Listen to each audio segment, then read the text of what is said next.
নমস্কার, কেমন আছেন সবাই? আমি সঞ্চিতা। আজকে আবার খুব সুন্দর একটি মাছের রেসিপি নিয়ে এলাম, রুই মাছের, যেটা আমি জিরে আর রাঁধুনি বাটা দিয়ে বানাবো। তবে দেখে নিই কীভাবে আমি এই জিরে আর রাঁধুনি বাটা দিয়ে এই রুই মাছের ঝোলটা তৈরি করি। প্রথমে আমি রুই মাছ নিয়ে নিলাম, এর মধ্যে আমি দেব হলুদ, অল্প লবণ আর অল্প লঙ্কার গুঁড়ো দিয়ে মেখে নেব। একটা মশলা করে নেব, তার জন্য নিয়ে নিলাম মিক্সিং জার, দেব এক চামচ জিরে, 1.25 চামচ রাঁধুনি, আর দেব হাফ চামচ মতো পোস্ত, আর দেব পরিমাণ মতো লঙ্কা, যে যেরকম ঝাল খান দেবেন, আর দেব আদা। আমার কাছে বাটা আছে, আমি এটাই দিলাম। এটা আমি খুব ভালো করে বেটে নেব মশলাটা। এবার তবে রান্না শুরু করি। গ্যাস জ্বালিয়ে আমি বসিয়ে দিলাম কড়াই খুব ভালো করে গরম হয়ে গেছে। এবার দিয়ে দিলাম পরিমাণ মতো সর্ষের তেল। তেল খুব ভালো করে গরম হয়ে গেছে। এবার এর মধ্যে অল্প লবণ ছিটিয়ে মাছগুলো আমি ভেজে নেব। মাছ খুব ভালো করে ভাজা হয়ে গেছে, এপিট ওপিট করে আমি তুলে নিচ্ছি। এবার আমি আরেকটু তেল দিয়ে দেব। তেলে আমি কটা কলাইয়ের ডালের বড়ি ভেজে নেব।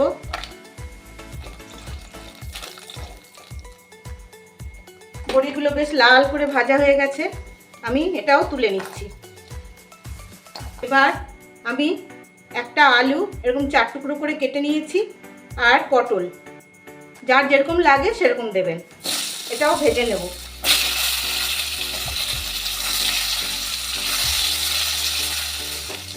পটলগুলোও খুব ভালো করে ভাজা হয়ে গেছে, আলু পটল আমি তুলে নিচ্ছি।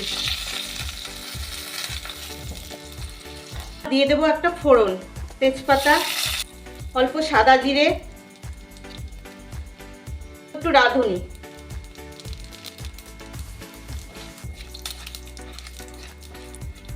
ফোড়ন ভাজার গন্ধ বেরিয়ে গেছে। এবার দিয়ে দেবো এই মশলাটা, খুব ভালো করে ধুয়ে দিয়ে দিচ্ছি পুরো মশলাটা।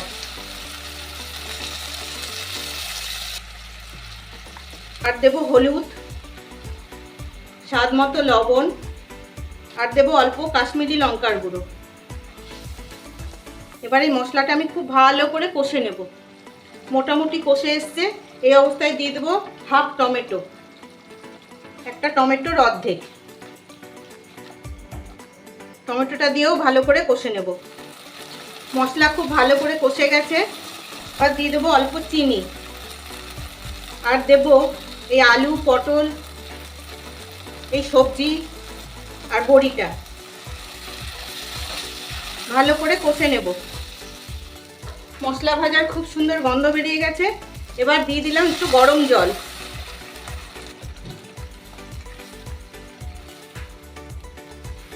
এর সাথে আমি মাছগুলোও দিয়ে দেব।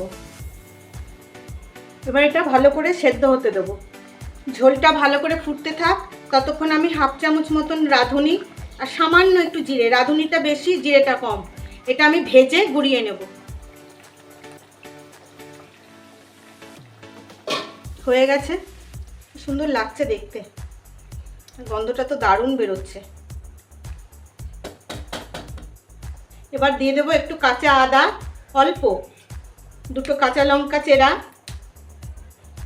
বন্ধুরা, একটা কথা, যদি আমার রান্না আপনাদের ভালো লেগে থাকে, তবে যদি ইউটিউব থেকে দেখেন তাহলে একটা সাবস্ক্রাইব করে দেবেন, আর যদি ফেসবুক থেকে দেখেন তাহলে একটা ফলো দিয়ে রাখবেন, আর শেয়ার করে সবাইকে দেখার সুযোগ করে দেবেন। তাহলে আমি যখনই রান্না ছাড়বো খুব সহজেই আপনাদের কাছে পৌঁছে যাবে। আদা কাঁচা লঙ্কার দেওয়া হয়ে গেছে। আর দেবো একটু এই ভাজা গুঁড়োটা, রাঁধুনি আর সামান্য জিরে, রাঁধুনিটাই বেশি। এবার এইভাবে ঢাকা দিয়ে রেখে দেব আরও 2 মিনিট। এবার অল্প একটু গরম মশলা ছড়িয়ে দেব। তৈরি হয়ে গেল রাঁধুনি বাটা দিয়ে আর জিরে বাটা দিয়ে মাছের ঝোল, রুই মাছের।